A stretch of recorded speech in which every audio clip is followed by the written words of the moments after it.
Hello everyone and welcome back to our YouTube channel. In this video, I'm going to show you how to fix Archer dating app not working.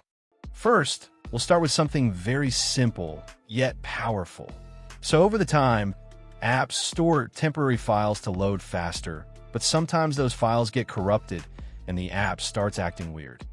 To resolve this issue, we will first head over to our device settings. From here, scroll down and tap on General. Once you're in the General Settings tab, look for iPhone Storage option and tap on it. Over here, you can either search for the app or you can scroll down and look for it. Then tap on the app.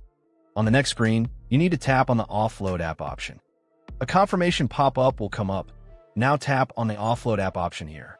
It'll take a bit for processing, and then a reinstall button will show up. Simply tap on it to reinstall the app.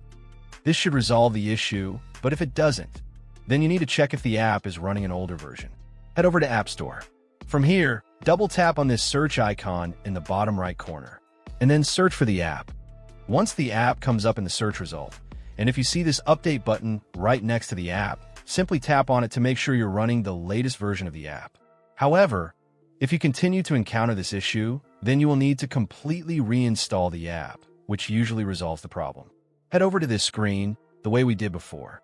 And over here, tap on the Delete App option here to uninstall the app from your device. A confirmation pop-up will come up. Now tap on the Delete option here. Once uninstalled, open up App Store and search for the app in the search bar. After the app comes up in the search result, simply click on this cloud icon to install it back onto your device. Hopefully, this resolves the issue. If it does, consider sending a super thanks to support our channel. And also don't forget to hit the subscribe button. We'll see you in the next video.